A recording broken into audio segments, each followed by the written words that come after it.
Hello दोस्तों, स्वागत है आप सभी का हमारे YouTube चैनल एग्जाम बार में। आज 24 सितंबर है और आज के करंट अफेयर के जो इंपॉर्टेंट पॉइंट्स हम लोग देखने वाले हैं वो उसमें सबसे पहले हम बात करेंगे सिंधु जल विवाद के बारे में। ये कल चर्चा का केंद्र बना हुआ था, तो इस पे हम डिटेल में बात करेंगे। और जब भी कोई पुरानी चीजें वर्तमान में चर्चा में चली आती हैं तो वो एग्जाम के पॉइंट ऑफ व्यू से बहुत इंपॉर्टेंट होता है। तो सिंधु जल विवाद ये आज से नहीं है, ये बहुत पहले से है। तो अब ये एग्जाम के पॉइंट ऑफ व्यू से आपके लिए इंपॉर्टेंट हो गया है। 30/30 क्या है, ये क्यों कल हाईलाइट हो रहा था, इस पे हम बात करेंगे। संयुक्त राष्ट्र ने समुद्री रेत को लेकर क्या स्टेटमेंट जारी किया है, इस पे भी हम बात करने वाले हैं। और अंत में जलवायु महत्वाकांक्षा शिखर सम्मेलन, इसका आयोजन किया जा रहा है। तो इसका आयोजन कहां पे किया जा रहा है और यहां पे वैश्विक नेताओं द्वारा कौन कौन से स्टेटमेंट जारी किए गए हैं जो कि हमारे एग्जाम के पॉइंट ऑफ व्यू से निश्चित ही इंपॉर्टेंट होंगे, तो इस पे भी हम डिटेल में बात करेंगे। और अगर हम ध्यान से देखें तो जो ये आज का करंट अफेयर का सीजन होने वाला है, ये पूरी तरीके से एनवायरमेंट पर रिलेटेड है। और एनवायरमेंट एक ऐसा सब्जेक्ट है आपके प्रतियोगी परीक्षा में जिसके प्रश्न लगातार बढ़ते चले जा रहे हैं। तो आज का सेशन पीटी और मेंस के लिए बहुत ही इंपॉर्टेंट है, तो इसको अंत तक जरूर देखिएगा।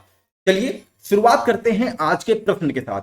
आज का प्रश्न है, ई सेवाओं पर जारी छठी रिपोर्ट के अनुसार किस राज्य या केंद्र शासित प्रदेश ने देश में अपने लोगों को सबसे अधिक ई सेवाएं उपलब्ध करवाई हैं?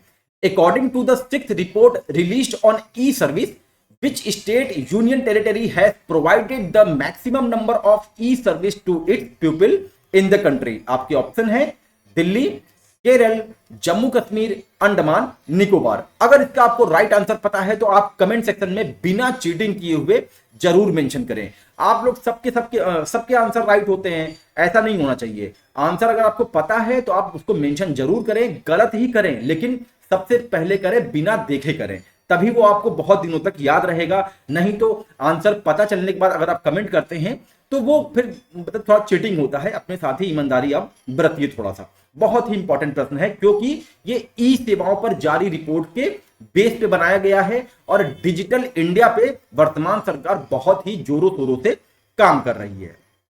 चलिए शुरुआत करते हैं आज के करंट अफेयर की। तो आज की ये शुरुआत के चारों पॉइंट जो हैं वो यूपी स्पेशल से हैं, बहुत ही इंपॉर्टेंट होंगे आने वाले समीक्षा अधिकारी, सहायक समीक्षा अधिकारी और एपीएस के लिए।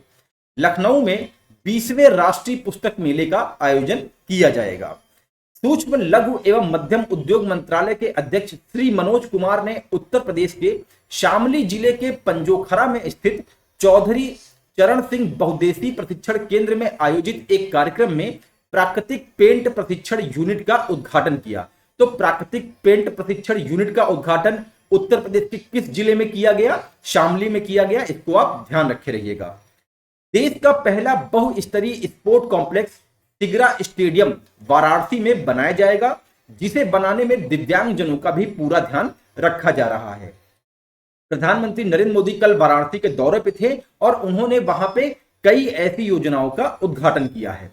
साथ ही प्रधानमंत्री नरेंद्र मोदी काशी से प्रदेश के 16 अटल आवासीय विद्यालयों का उद्घाटन किए। प्रवासी निर्माण श्रमिकों के लिए किसी भी राज्य सरकार द्वारा यह अपनी तरह की पहली पहल है। सीएम योगी ने घोषणा की है कि दूसरे चरण में हर जिले को एक अटल आवासीय विद्यालय दिया जाएगा। और जो हमारा स्टेडियम वाराणसी में बनाया जा रहा है, अंतरराष्ट्रीय स्टेडियम, इसके बारे में चर्चा हम पहले ही कर चुके हैं, इसलिए इसको यहाँ पे मेंशन नहीं किया गया है। अब आगे बात करते हैं वन लाइनर में।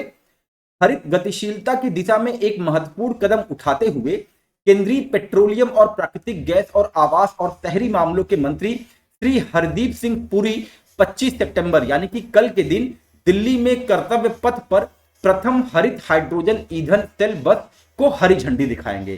तो प्रथम हरित हाइड्रोजन ईंधन सेल का बस का जो उद्घाटन हो रहा है, कहां पे हो रहा है? दिल्ली में हो रहा है। इसको आप ध्यान रखिए रहिएगा। इंदौर मेयर इन काउंसिल ने अपने सभी आधिकारिक कार्यों और पत्राचार में इंडिया के बजाय अब भारत नाम का उपयोग करने के प्रस्ताव को मंजूरी दे दी है। आगे देखते हैं। देश में राष्ट्रीय और राज्य तथा केंद्र शासित प्रदेशों के स्तर पर उपलब्ध कराई गई ई सेवाओं पर जारी छठी रिपोर्ट के अनुसार जम्मू कश्मीर प्रशासन ने अपने देश में लोगों को सबसे अधिक ई सेवाएं उपलब्ध करवाई हैं। तो आज के प्रश्न का आंसर आपको मिल गया होगा। आज के प्रश्न का आंसर है जम्मू कश्मीर। बहुत ही इंपॉर्टेंट ये लाइन है, इसको आप नोट कर लीजिए। आगे बात करते हैं।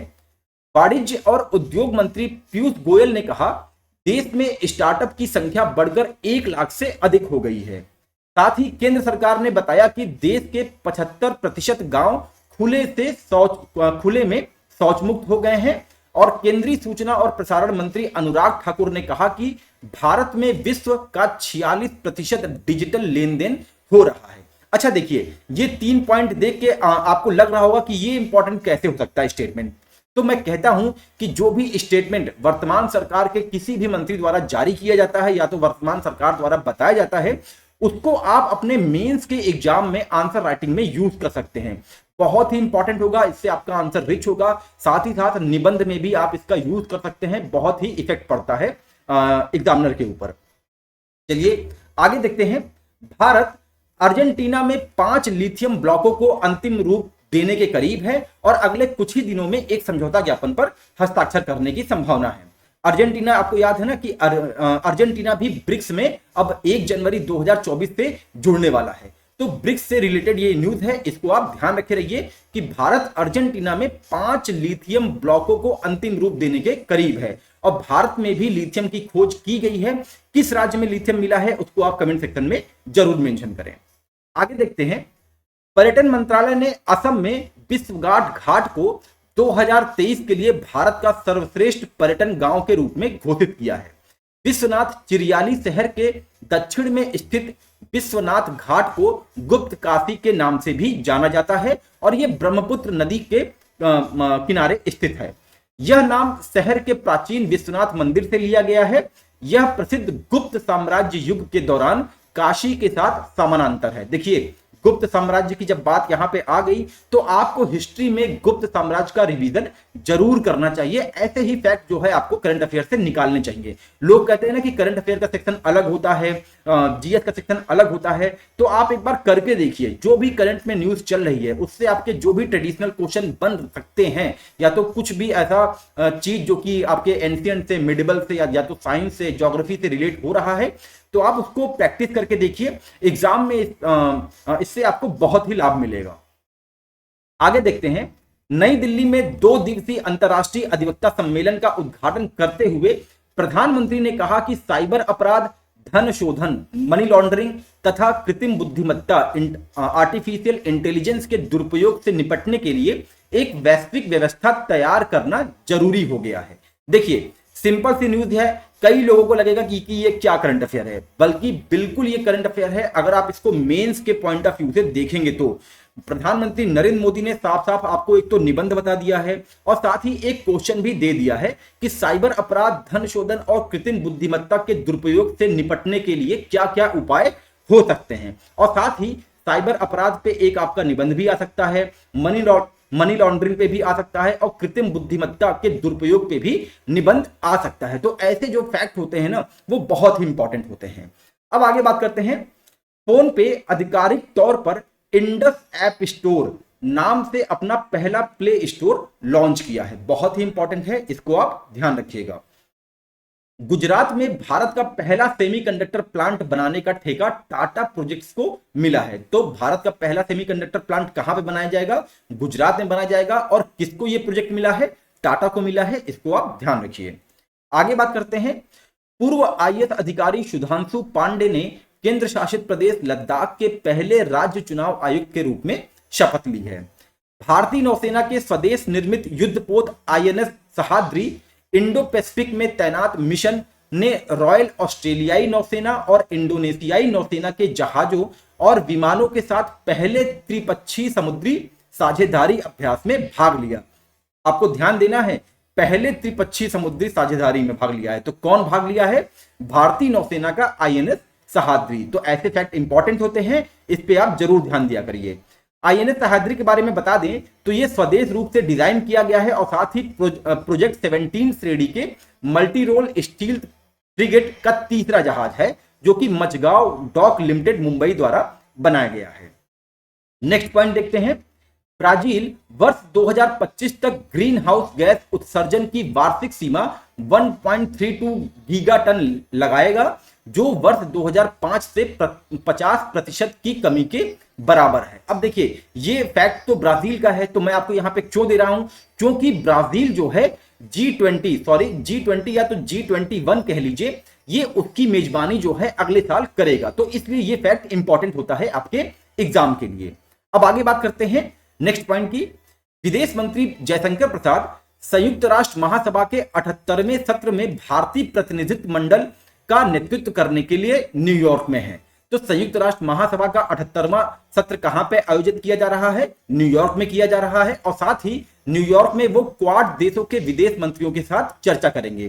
तो अगर प्रश्न आता है कि क्वाड देशों के विदेश मंत्रियों की बैठक कहां पे हुई, तो न्यूयॉर्क में हुई, इसको भी आप ध्यान रखिएगा। आगे बात करते हैं। पेरू की राष्ट्रपति दीना बोलुवर्ट ने संयुक्त राष्ट्र महासभा में एकत्रित विश्व नेताओं से बात करते हुए अल नीनो मौसम घटना के प्रभावों से निपटने के लिए एक अंतरराष्ट्रीय समझौते के निर्माण का प्रस्ताव रखा है। ऑस्ट्रेलिया के खिलाफ 5 विकेट से जीत हासिल करने के बाद भारत क्रिकेट में ऐतिहासिक उपलब्धि प्राप्त किया है। भारत अब क्रिकेट के तीनों प्रारूप टेस्ट मैच, एक दिवसीय मैच और T20 मैचों में नंबर 1 स्थान पे पहुंच गया है। आगे बात करते हैं डिटेल में सिंधु जल विवाद के बारे में कि ये कल न्यूज में क्यों था। तो न्यूज ये है कि जम्मू कश्मीर में किशनगंगा और रतले पनबिजली परियोजनाओं के संबंध में पाकिस्तान के साथ विवाद को सुलझाने के चल रहे प्रयासों के तहत भारत ने वियना में एक तटस्थ विशेषज्ञ द्वारा बुलाई गई 2 दिवसीय बैठक में भाग लिया। तो इसीलिए ये जो है न्यूज में आया था और बहुत ही इंपॉर्टेंट हो गया है आपके एग्जाम के लिए। अब बात करते हैं आखिर ये सिंधु जल विवाद है क्या। तो भारत और पाकिस्तान ने सितंबर 1960 में सिंधु जल संधि पर हस्ताक्षर किए, जिसमें विश्व बैंक भी इस संधि का हस्ताक्षर करता था। यह सिंधु नदी और उसकी 5 सहायक नदियों सतलज, ब्यास, रावी, झेलम और चिनाब के पानी के उपयोग पर दोनों पक्षों के बीच सहयोग तथा सूचना के आदान प्रदान करने के लिए एक तंत्र निर्धारित करती है। तो ये जो है सिंधु जल के बारे में है। अब थोड़ा और डिटेल में देखते हैं। इस संधि के तहत पश्चिम नदियों यानी कि झेलम, सिंध और चिनाब, एक मिनट हम इसको आपको मैप में दिखाते हैं। ये आपका जम्मू कश्मीर है पूरा, और ये आप जो देख रहे हैं ना, ये सिंधु नदी है, इंडस नदी है। तो पश्चिम की जो नदियां हैं सिंधु, झेलम और चिनाब, इसके बारे में बताया जा रहा है कि सिंधु, झेलम और चिनाब का कंट्रोल पाकिस्तान को दे दिया गया है। इन नदियों के 80% पानी पर पाकिस्तान का अधिकार है। भारत को इन नदियों में बहते पानी से बिजली पैदा करने का अधिकार तो है, लेकिन पानी को रोकने या नदियों के बहाव को मोड़ने या बदलने का अधिकार बिल्कुल नहीं है। जबकि पूर्व नदियों यानी कि रावी, सतलुज और ब्यास का कंट्रोल भारत के हाथों में है। भारत को इन नदियों पर पनबिजली प्रोजेक्ट बनाने का अधिकार भी है। अगर हम मैप में देखें तो पश्चिम की नदियां, जैसे कि मैंने बताया, इंडस, झेलम और चिनाब, ये किसके पास है? ये पाकिस्तान के पास है, ठीक है। और जो हमारी ईस्टर्न रिवर हैं, जो कि रावी, ब्यास और सतलुज हैं, इसका पूरा का पूरा जो हैंडल है वो भारत के पास है। अब आगे बात करते हैं 30/30 क्या है, ये न्यूज में क्यों चल रहा था। तो बेसिकली 30/30 के बारे में डिटेल में बात करेंगे, लेकिन पहले हम उससे बता दें कि न्यूज क्या थी जिसमें 30/30 मेंशन किया गया। दुनिया के महासागरों की रक्षा के लिए एक नई संयुक्त राष्ट्र संधि पर 67 देशों ने हस्ताक्षर किए हैं, जो अत्यधिक मछली पकड़ने और अन्य मानवीय गतिविधियों से नाजुक समुद्री पर्यावरण को होने वाले नुकसान को दूर करने के प्रयासों में से एक और कदम है। इस समझौते से समुद्री अभ्यारण्य बनाए जाएंगे जहां मछली पकड़ना प्रतिबंधित होगा। तो ये जो है एक न्यूज थी, सिंपल सी न्यूज लग रही होगी, लेकिन उसमें एक फैक्ट आता है जिसको हम 30/30 कहते हैं। तो 30/30 क्या है? उच्च समुद्री पर जैव विविधता के संरक्षण के लिए वैश्विक समझौते पर अंततः मार्च में सहमति हुई थी। मार्च 2023 में सहमति बनी थी और जून 2023 में संयुक्त राष्ट्र द्वारा औपचारिक रूप से इसे अपनाया गया था। इसे 2030 तक पृथ्वी की 30% भूमि और समुद्र की रक्षा के लिए पिछले वर्ष सहमत लक्ष्य को पूरा करने के लिए एक महत्वपूर्ण उपकरण के रूप में देखा जाता है, जिसे 30/30 के रूप में जाना जाता है। तो ये जो 30/30 है, ये समुद्रों पर जैव विविधता संरक्षण से रिलेटेड है, इसको आप ध्यान रखे रहिएगा। पर्यावरण समूहों का कहना है कि 30/30 सुरक्षा लक्ष्य तक पहुंचने को सुनिश्चित करने के लिए संधि को वर्ष 2025 तक पूरी तरह से लागू किया जाना चाहिए। तो 30/30 कब तक लागू किया जाना चाहिए? वर्ष 2025 तक। इसको आप ध्यान रखे रहिएगा। आगे बात करते हैं, संयुक्त राष्ट्र ने समुद्री रेत को लेकर क्या स्टेटमेंट जारी किया था? तो न्यूज यह है कि संयुक्त राष्ट्र की एक एजेंसी ने कहा कि हर साल लगभग 6 अरब टन समुद्री रेत खोदी जा रही हैं जो टिकाऊ नहीं है और स्थानीय समुद्री जीवन को अपरिवर्तनीय रूप से नष्ट कर सकती हैं। तो देखिए, एनवायरमेंट से रिलेटेड ये टॉपिक है और ये आपके मेंस और निबंध दोनों में, मतलब कि मेंस के जीएस पेपर में और निबंध में दोनों में अगर आप ऐसे स्टेटमेंट डालते हैं अपने आंसर में तो बहुत ही रिच होगा ये आपका आंसर। इसीलिए मैं ऐसे फैक्ट्स जो है बीच बीच में प्रोवाइड कराता रहता हूं।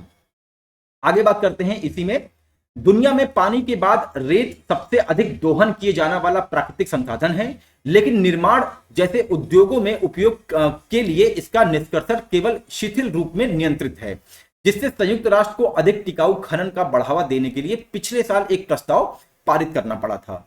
जिनेवा विश्वविद्यालय के रेत उद्योग और डेटा एनालिटिक्स के अनुसार दक्षिण चीनी सागर, उत्तरी सागर और संयुक्त राज्य अमेरिका का पूर्वी तट उन क्षेत्रों में है जहां सबसे अधिक ड्रेजिंग हुई है। चीन, नीदरलैंड और अमेरिका और बेल्जियम इस क्षेत्र में सबसे सक्रिय देशों में से एक हैं।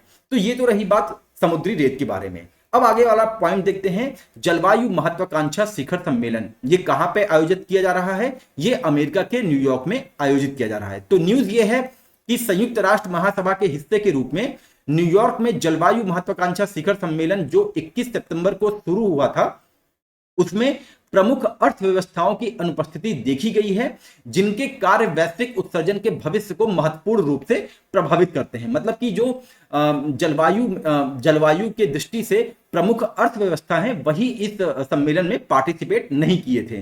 तो वो कौन कौन से हैं? वो चीन है, अमेरिका है और भारत है। तो अगर हम बात करें चीन, अमेरिका और भारत की, जो कि सामूहिक रूप से वैश्विक ग्रीन हाउस गैस का उत्सर्जन लगभग 42% करते हैं, वही इस सम्मेलन में पार्टिसिपेट नहीं किए थे। साथ ही ये शीर्ष 3 उत्सर्जक भी हैं, सभी जलवायु महत्वाकांक्षा शिखर सम्मेलन में अनुपस्थित थे। भारत ने आखिरी बार वर्ष 2022 में उत्सर्जन की तीव्रता या सकल घरेलू उत्पाद की प्रति यूनिट उत्सर्जन की मात्रा को वर्ष 2030 तक 2005 के स्तर से 45% तक कम करने की अपनी जलवायु प्रतिज्ञाओं को अपडेट किया था, जो वर्ष 2015 में सहमति से 10% की वृद्धि हुई थी। सरकार अपनी बिजली की 50% जरूरतों को नवीकरणीय गैर जीवाश्म ईंधन ऊर्जा स्रोतों से पूरा करने के लिए प्रतिबद्ध है, जो पेरिस समझौते में प्रतिबद्ध 40% से अधिक है। तो कितना अधिक है? 10% अधिक है, 50% है। तो ये तो रहा दोस्तों आज का करंट अफेयर। अगर आपको ये एग्जाम के पॉइंट ऑफ व्यू से इंपॉर्टेंट लग रहा है तो आप अपने दोस्तों से इसको शेयर जरूर करें, उनसे चैनल को एक बार विजिट करने के लिए बोलिए, चैनल को लाइक करें, सब्सक्राइब करें और कमेंट करें। प्रश्नों पे तो जरूर कमेंट किया करिए। चलिए मिलते हैं अपने अगले टॉपिक के साथ, तब तक के लिए नमस्कार, जय हिंद, जय भारत।